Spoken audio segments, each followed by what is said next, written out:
vamos a aprovecharlo porque ahorita tenemos contacto con el vocero de Andrés Manuel López Obrador sobre la consulta del Aeropuerto Internacional de la Ciudad de México. Muy interesante, Mireles, y ahorita vamos a subir la entrevista. Bolívar, ¿cómo estás, doctor? Te saludo con mucho gusto, buenos días.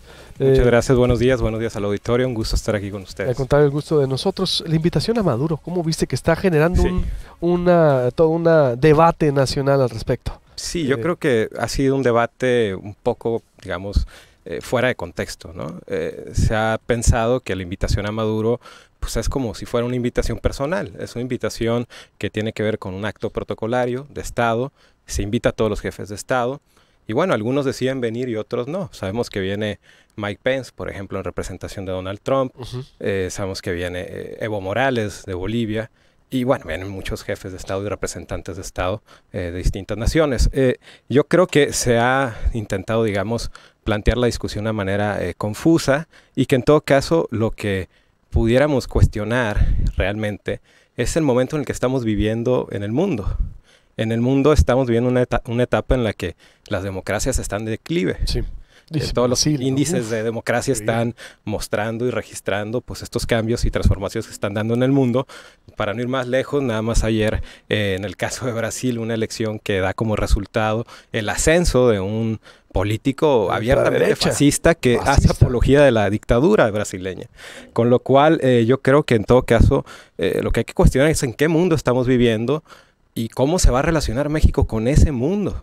Es decir, México no se puede aislar del mundo. Exacto. Y México tiene que jugar un rol protagónico, pero protagónico en un mundo donde tendrá que, digamos, plantearse negociaciones, plantearse acuerdos con líderes de carácter autoritario, por decirlo menos.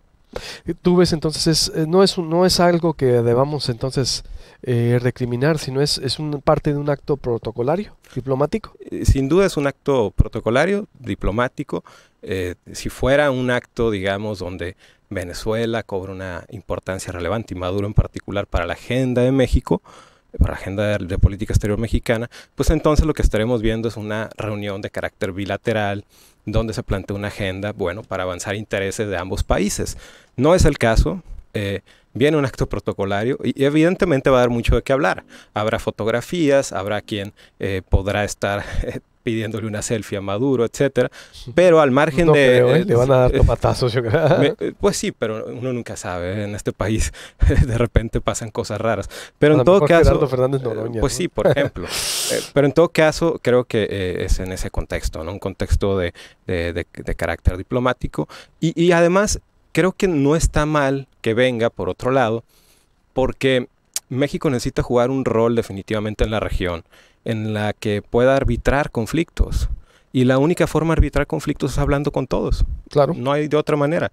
Mira, sí, porque no está aprobando tampoco su política pública, no está aprobando algún programa. Es decir, a ver, es un acto protocolario, pero la gente, ¿cómo que lo invitas? Oye, pues es la misma como ayer yo me quejé en Twitter, como el mismo Peña Nieto pues felicitó a Bolsonaro, que dije, oye, a nombre del pueblo mexicano lo dijo, ¿no? Dije, a ver, a nombre del pueblo mexicano con un presidente con 5% de aprobación, 10% no lo creo, ¿no? Pero son reglas diplomáticas, nos guste o no. Sí, y luego hay formas en las que uno puede, digamos, moderar un poco la relación, ¿no? Es decir, aunque haya cierta diplomacia, pues uno puede ser un poco más cuidadoso con esas formas o ser un poco más ligero. Creo que, por ejemplo, Peña Nieto no fue cuidadoso con el mensaje que envió ayer y que no está mal que haya enviado el mensaje, casi todos los jefes de Estado del mundo lo hicieron, pero tal vez dijo cosas que no había que decir.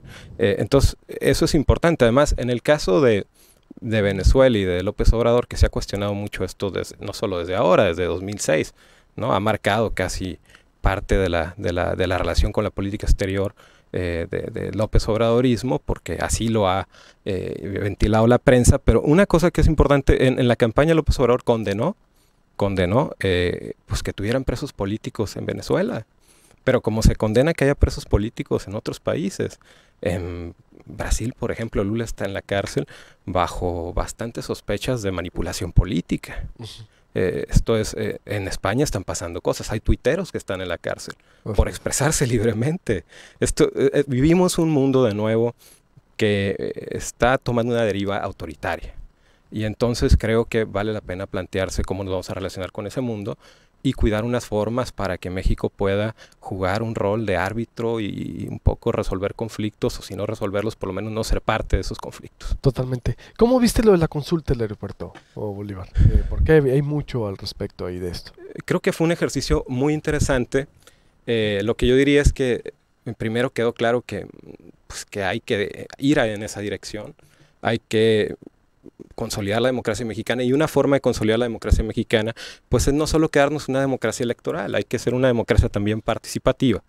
Me llama la atención, por ejemplo, muchos cuestionamientos que se han hecho al tipo de consulta, porque es alrededor de un proyecto de infraestructura que además ya había iniciado desde hace años y que tiene en juego recursos públicos, ¿no? Y por tanto se decía que era una cosa técnica, que además muy compleja por el aspecto de la política aeroportuaria, pero hay ejemplos internacionales que nos pueden mostrar que en este tipo de casos se toman decisiones vía consultas públicas o vía referéndums, etcétera, ¿no?